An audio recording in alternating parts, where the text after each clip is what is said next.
My job tonight is to introduce the speaker, and the speaker is Mason. And I've sort of watched Mason grow up in Alcoholics Anonymous. And I've seen him live life on life's terms and live it all through the guidance of recovery in Alcoholics Anonymous, and that's the way it works.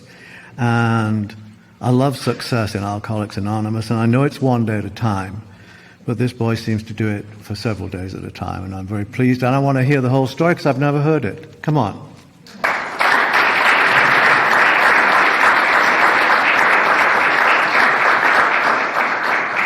Hi, my name is Mason. I'm an alcoholic. Let me go ahead and see what time it is. I've got to wrap it up at 7:45.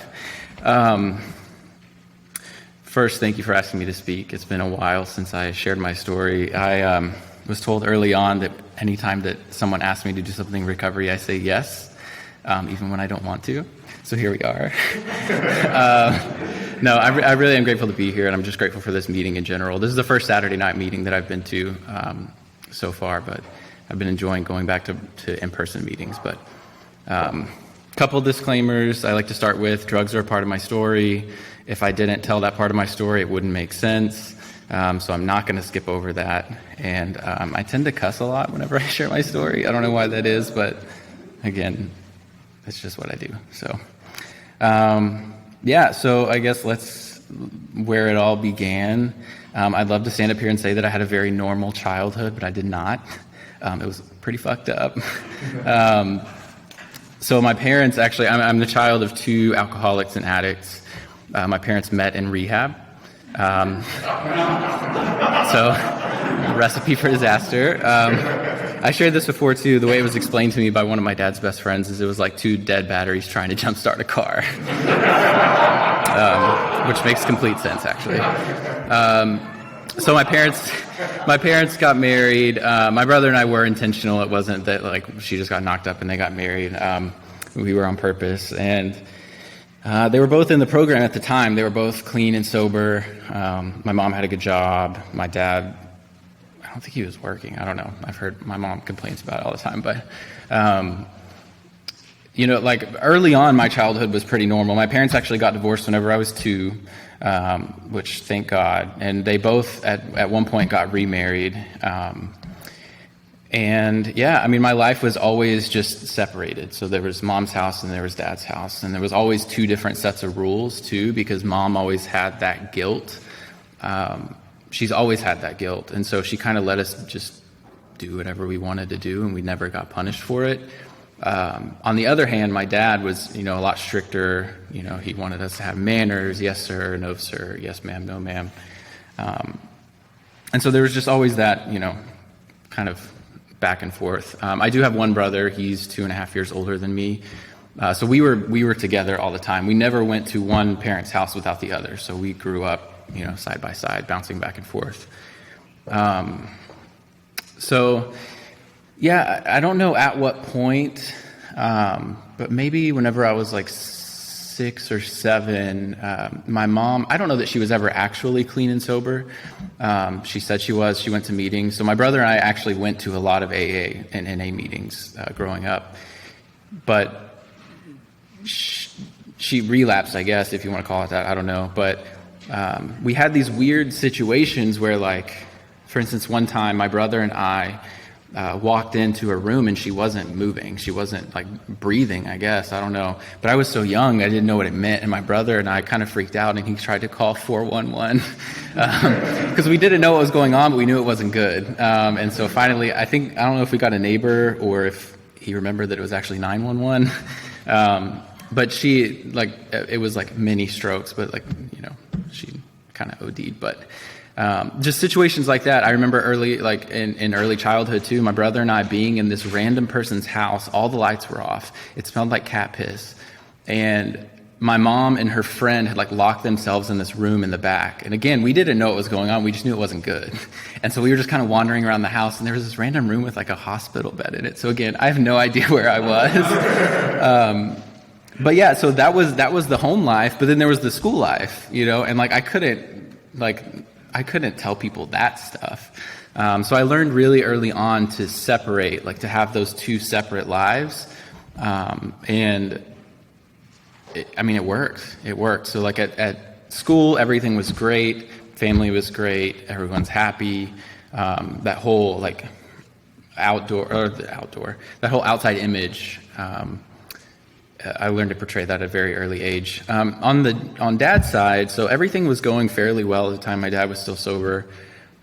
He met my stepmom. They got married. She was a pharmacist, also in the program, which was a recipe for disaster.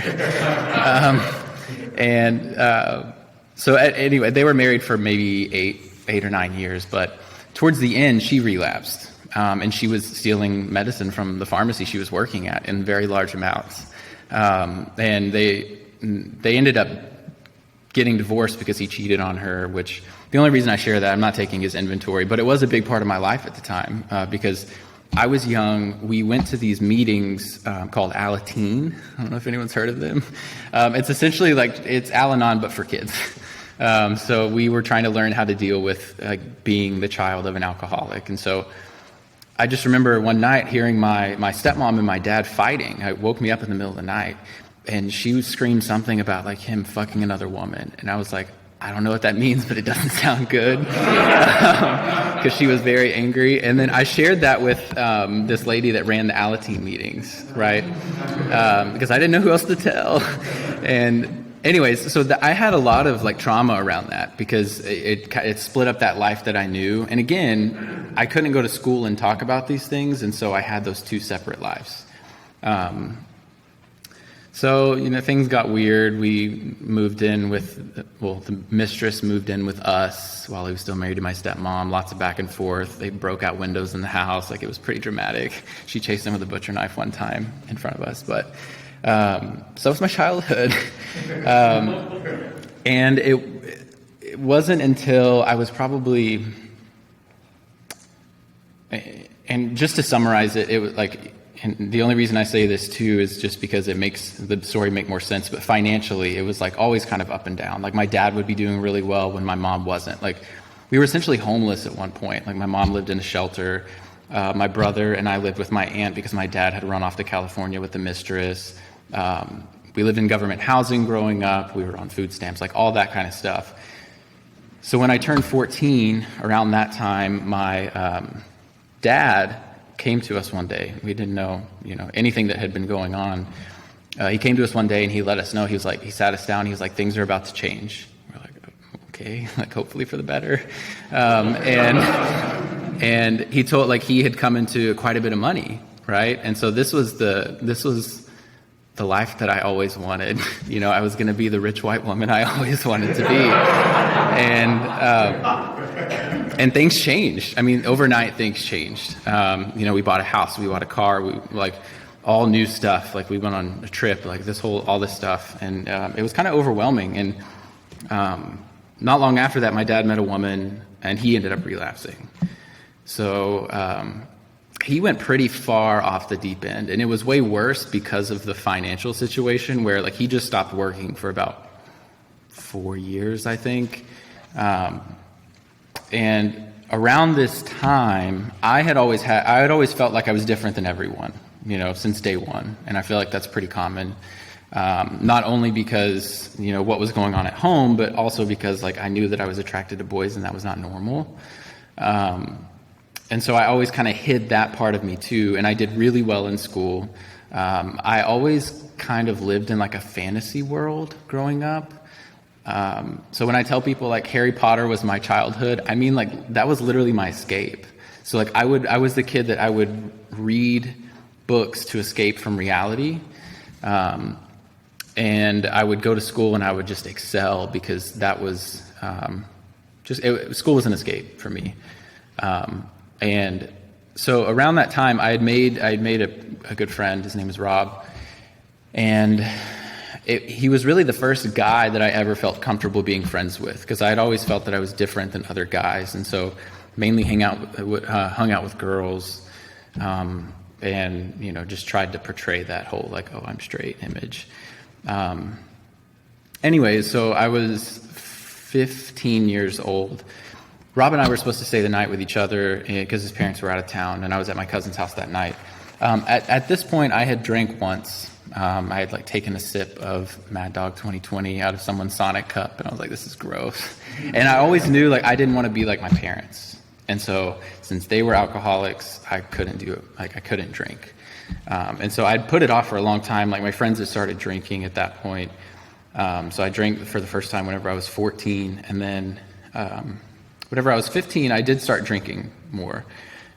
Just socially, my friend Rob and I would drink, or I would drink with a couple friends at their house, like their parents would let us drink or whatever. So that night, Rob was supposed to stay the night at my house, and I hadn't heard from him. And so it was kind of weird, and I was like, well, I'm just going to illegally drive my cousin's car over there and see what's going on. And so I drove my cousin's car illegally over there, and I actually found Rob dead. So he had been home by himself, and this is what I don't know. It was kind of blocked it all out, but he had been home by himself, and he had a gun in his nightstand, and I knew it was there because they were just big old like hunters and like NRA, like all that was them. So apparently what they said was he had taken the gun out of his nightstand, and as he was walking back around the side of his bed to put it up, he tripped and he shot himself. So the reason I share that is because, I mean, obviously that was like a pivotal moment in my life. So before that, I would socially drink a little bit, and then after that, I started hanging out with a whole new group of people, like the cool kids. So I don't know if it was because of sympathy, but overnight I was like the most popular kid in school, and so they drank, and so I started drinking, and that's when I started drinking really heavily. I didn't realize that other people didn't drink the way that I drank. I thought everybody blacked out. I thought that that's what being drunk was just completely being obliterated and blacking out. So just like, pretty early on, I was a blackout drinker. And, slowly once you do stuff in blackouts, people don't want to be around you. I just would do dumb stuff. And I was always kind of the life of the party because I was willing to do whatever. It was just for the entertainment. I wanted the acceptance. I wanted the recognition. And so it was fun. I mean, it was fun. And, turned 16, turned 17, drank a lot. I mean, it started out like, just one night, like on the weekends, and then it'd be like, oh, both nights on the weekends. And then sometimes it would be like during the week, like drinking before school, or not before school. Well, before school too, but drinking like the night before school. And then there were a couple of times I drank at school, just drinking vodka out of a water bottle in my health class. It's like that. What's the fun in that? But it was kind of fun. And I started to build this reputation too as like this bad kid, which that was never me before. I always did well in school. I was kind of obnoxious when it came to school. But anyways, so I had a friend, John, that introduced me to marijuana, which was, it was fun. Like I started smoking, and then like smoking and drinking, and then, started hanging out with, again, like my story is progressively worse and worse people because that's where I was at. Like they just mirrored where I was at in my life at the time. And so as I went downhill, the people I surrounded myself with were, pretty on par. But then I was introduced to drugs, ecstasy. I didn't realize it was still a thing. I didn't know that he asked me, he was like, hey, do you want to do X? I'm like, what is that? And he said ecstasy. I was like, people still do that? I thought that was like a 70s thing. But people did that. And at this time, so my dad was full-blown relapse mode, right? And so he would just throw money at us. He wasn't around, and so he would just throw money at us. We'd wake up and there'd be hundreds of dollars on our nightstand, and he would just be gone, which was ideal for me at the time, a budding alcoholic and addict, no responsibilities, no accountability, a place to sleep every night, and no one to tell me what to do. So I just kind of had free range, and so I started doing drugs. I was 17 at the time, and up until this point, I'd done really well in school. And I started missing school. I started skipping school to, go get high during school hours. And by the time it was my senior year, I was doing drugs at school, buying drugs, doing drugs at school. I had missed 57 days of my physics class, and obviously I had to pass that to graduate. So I just barely graduated. And at that, I had also, I mean, I still did well. Like I did really well on my college entrance exam, so I had an academic scholarship to Baylor, and that's where I was going to go. Once I had that, I was like, I'm free and clear. I'm just going to do whatever I want. So it's pretty quickly downhill after that. I was dating girls. A girl introduced me to other prescription drugs, and I was off to the races. So school ended. I graduated. I was pretty bad off at this point, and my dad decided he wasn't going to help me go to school anymore. And so 2 weeks before I was supposed to move to Baylor, he said, I'm not going to pay for it. So my whole dream was like up in smoke at that point, which thank God, because I probably would have died at the rate that I was going. So again, just further and further downhill.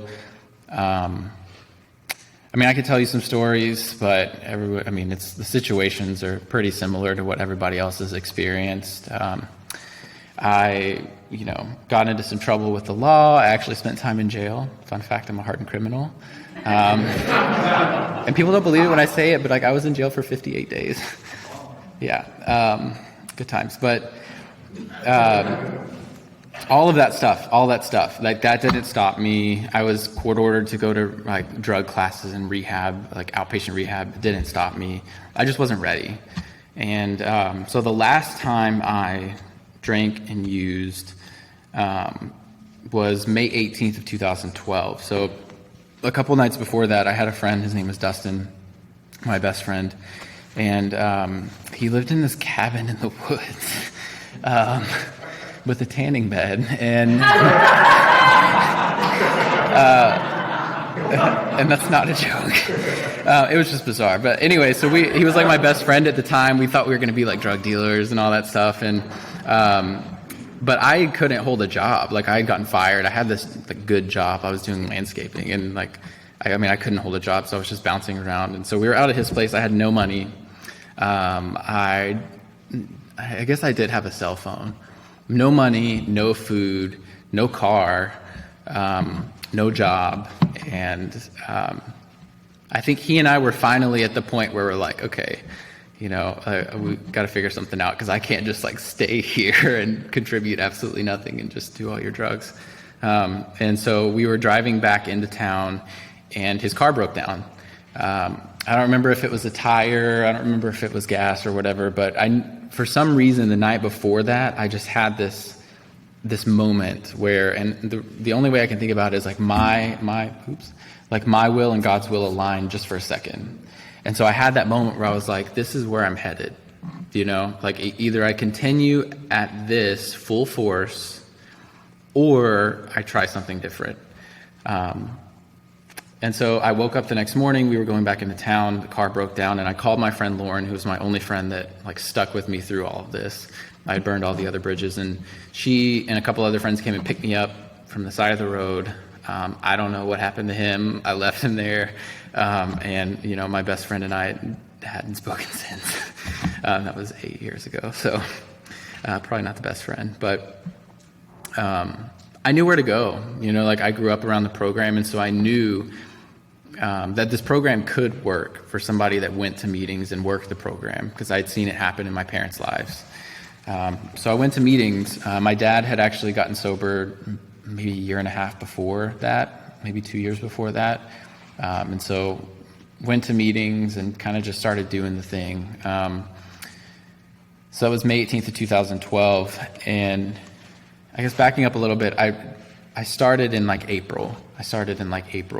I did go to meetings. I forgot about that.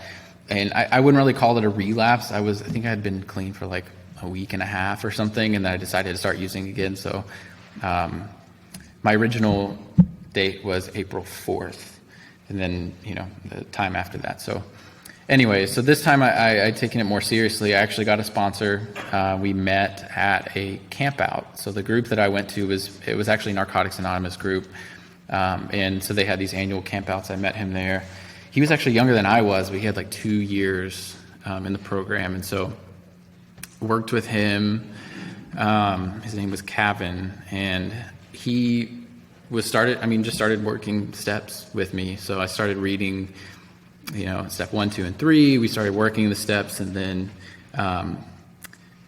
against all advice, I got into a relationship at 7 months. So at this point, I had not come out as gay.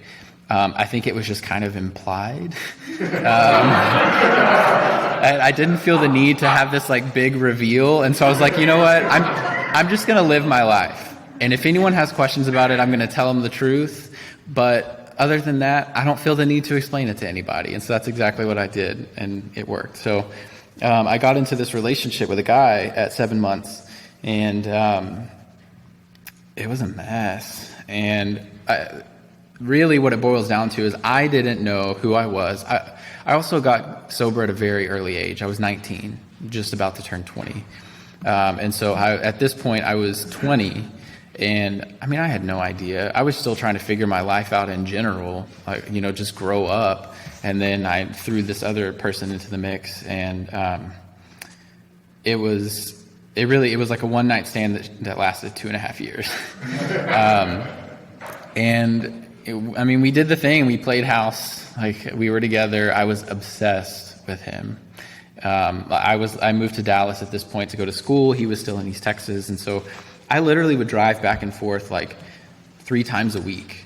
Sometimes at nighttime, literally get there at like 12:30 at night, sneak into his house because his parents didn't know that he was gay. Sneak into his house, just like sleep for like 5 hours and then drive back and go to school. Or not go to school. And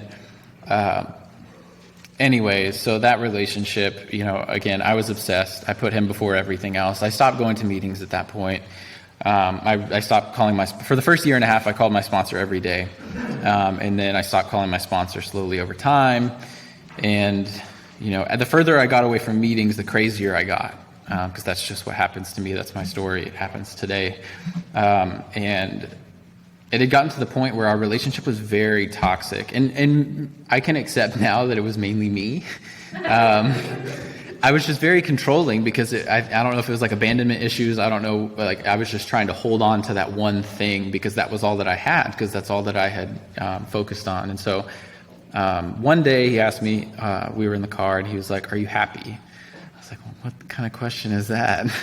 I was like, yeah. I was like, "Are you?" And he was like, "No." I was like, okay. So he moved out the next day. And at the time, I really didn't know what to do because I had distanced myself from the program. My family and I, we're not super close. I know they love me and I love them. I love them at a distance for various reasons. And so I didn't really know what to do. And I didn't lean on the program. It didn't cause me to jump, headfirst back into the program. He was the only guy I'd ever dated. And so I jumped headfirst into the whole single gay man life because I had never done that before. And so I dated everyone and their dad, and just because I just wanted the attention. That's all that I wanted was the attention. And maybe 7 months after that, I was doing the thing, whatever, and I met another boy. This was in September of 2015. So all sober. I didn't relapse through that whole period. I knew that alcohol wouldn't solve my problems, but I used everything else outside of myself to try and fix that spiritual void that I had. I like shopping, boys, just anything, all the material things. So I met this other boy, and we hit it off. Turned out, I didn't know this whenever I met him, but he was also in the program. So we met, and I was like, oh, well, it's meant to be because he's in the program too. And he was like 4 months sober, and I was like 4 years. And anyways, our first meeting was a page 69, or our first date was a page 69 meeting, which for those of you who don't know, that has to do with sex. And it was interesting, very interesting. He had a breathalyzer in his car, and I was in love. And from the day that we started dating, from the day that we went on that first date to a meeting, we were never apart since. And I don't mean like, oh, like, I feel like spending time with somebody and constantly is not a problem. The problem was we like moved in together. Like I had my own place, but it was never a question of like, okay, I'm going to go home. I'll see you tomorrow. It's like, hey, whose house are we staying at tonight? And that was from day one. And so that's all I had known. And so that's what we did. Time went by, again, we played house. It was fun. We moved in together officially after like 4 months when my lease was up. And, things steadily got more serious. And so I was in school at this point. I didn't know it at the time, so I was in school, but I went through these periods where I was like, I just don't give a shit. Like, I don't care. I'm not going to go to class. I don't care if there's a test tomorrow. Like, not going to show up, not going to wake up, not going to get out of bed. Like, I don't care. And so I'm pretty sure my GPA, whenever it was all said and done, was like a 0.05. And, but I had this, again, like I separated, like my family thought I had a 4.0 because my dad was paying my rent. And in reality, I wasn't going to school and I was spending the money that he gave me at the tin room on strippers. Anyways, so I decided I was going to take a semester off, and what that meant was I actually wasn't allowed to return to school because I had failed 2 semesters in a row.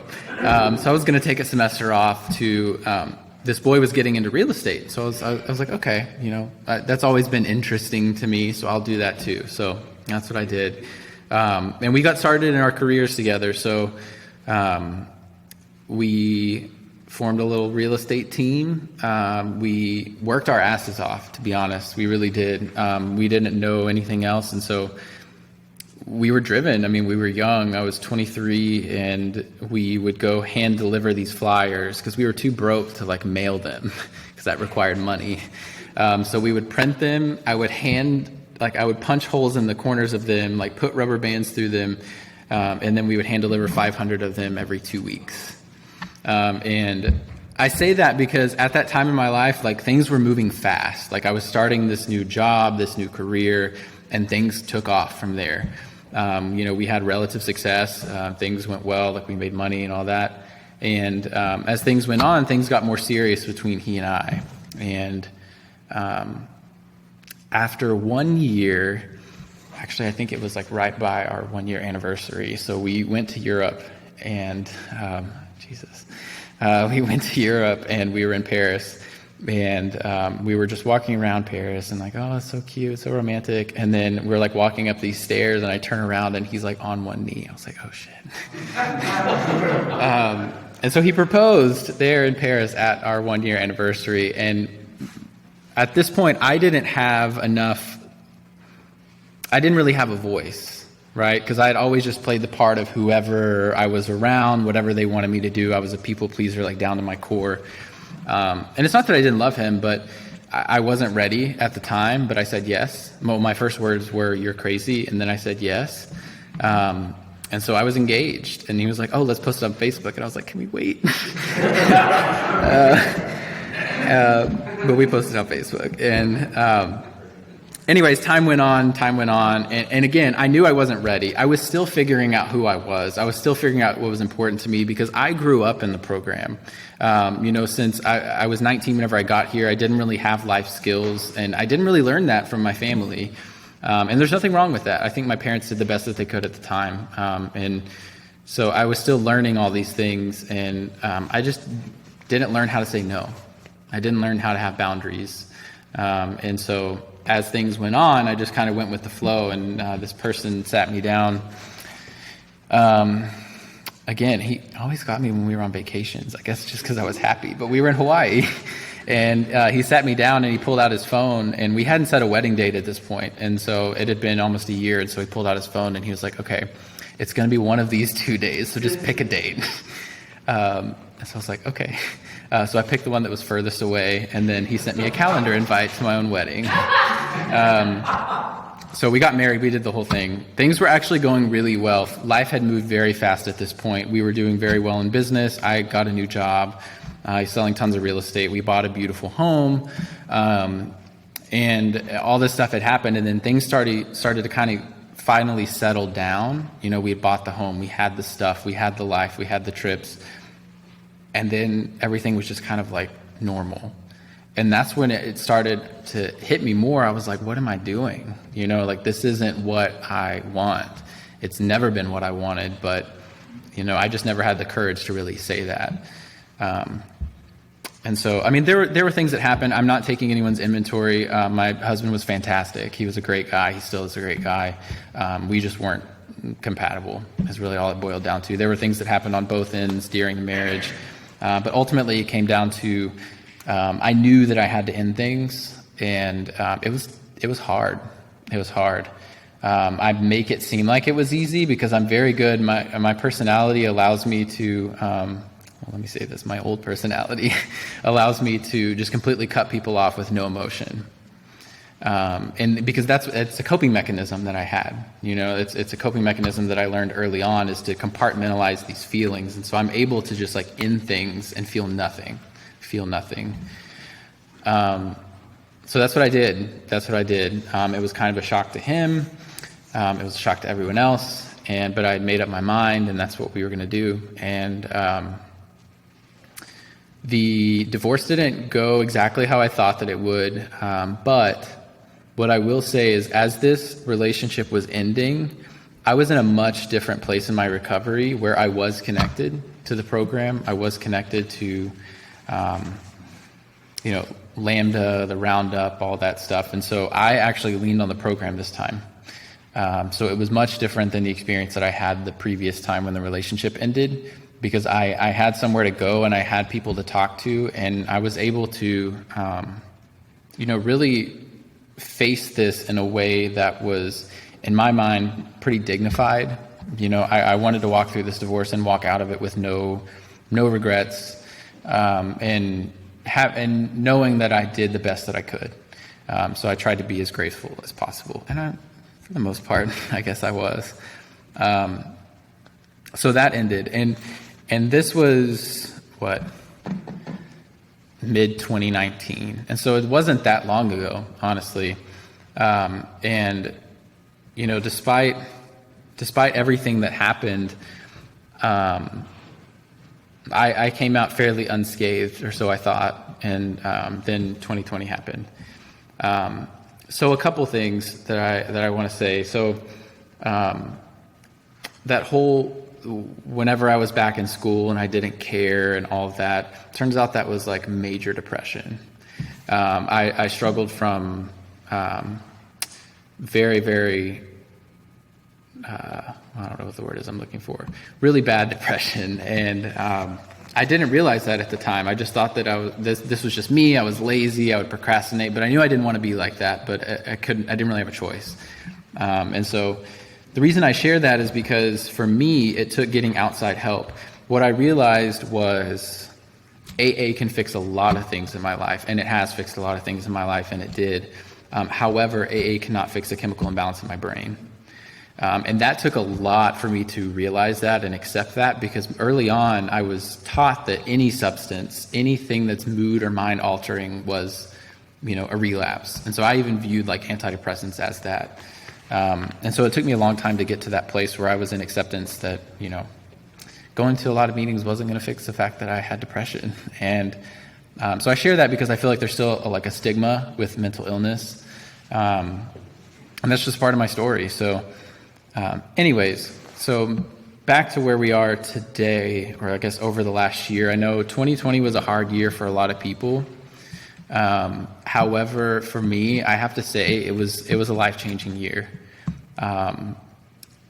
My divorce was finalized on November 22nd of 2019, and which oddly enough was going to be our 5-year anniversary, which is really awkward. But it was finalized then, and I didn't face anything. I didn't face any of these emotions, and so I was traveling the world. I went on 3 international and 2 domestic vacations in 3 months. I was never home. I was eating out every single night because I didn't want to be at home by myself. I was hanging out with friends. I was dating, like the whole thing, just because I I thought I was just having fun, but in reality, I was trying to escape, that feeling that I had inside. And so 2020 for me, I really had to face that. I didn't really have a choice. I was stuck at home by myself. My job transitioned to fully remote, so I was at home, still am. And so I really just kind of had to be with myself. And so I didn't realize all of the emotions that I had inside surrounding that past relationship until much after, and it sounds so stupid, but it took a Taylor Swift album to really bring that out of me. And that's actually not a joke at all. The first song that I heard on that album, I started crying. And it's not because it's Taylor Swift, but the lyrics, I feel like my higher power speaks to me through music, through other people. And so whenever I heard that, it was like a punch in the gut. And honestly, I had to face all of these emotions that I had just pushed down because everything was closed. I couldn't go anywhere. Some of my friends were quarantining. And so I really was stuck at home with myself and with these emotions. And so it was a process, facing all this stuff. And I will say the program was there for me, when I needed it the most. There were meetings on Zoom. I went to a meeting every day for a while because I had to share about this stuff because I didn't know how else to process it. I talked to my sponsor, and the end result was I came out on the other side of that knowing that, yes, I played a part in all of this, but I could put all this behind me now and move forward in my life. And so, again, I know everyone had a different experience through 2020, but for me, it was really life-changing. I think I came out on the other side the person that I always wanted to be. So I am who I am now. It's not a facade. It's not an image. It's not about the stuff that I have. It's not about this big, beautiful life that I have. I don't care if you like me. I hope that you do. But no, honestly, I'm not as much of a people pleaser anymore. And I'll say this too, and it sounds ridiculous, but I started dancing in public for the first time ever. And that was a big deal for me because I was so self-conscious. I really thought that I was just the center of everyone's universe, and everybody was thinking about what I was doing and what I was wearing and how ridiculously I was dancing, but no one cares. And I had that realization, and it was freeing. Honestly, it was really freeing. So I've learned a lot. I've learned a lot about myself. I feel like it was just over this last year that I even found out truly who I was, that I could even give that to another person. And so I think that my relationships now, friends, romantic, family, everything is so much deeper because I actually know who I am. And I think that's the part that was missing before. This program saved my life, and it sounds so cliche, but I've said this before whenever I picked up my medallions, but I hope, I've seen so many people in this program go out and die or commit suicide. And I've seen a lot of people on the other side too that never find this program and they die. The people that I hung out with before I moved to Dallas, before I got sober, probably half of them are dead. And that's just the path that I was headed down. And so I never want to forget that me being here today, I'm one of the lucky ones. A lot of people will never get this. And a lot of people, too, will get this and then go out.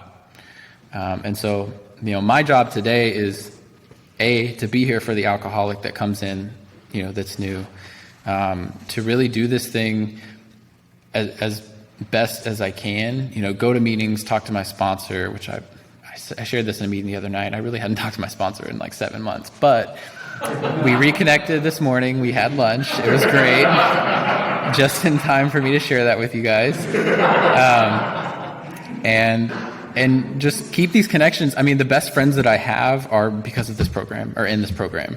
I can share with them about anything, stuff that if I were to go to another one of my friends and say this crazy shit that goes on in my mind, they would be petrified. But I don't know. I just feel like a real person today.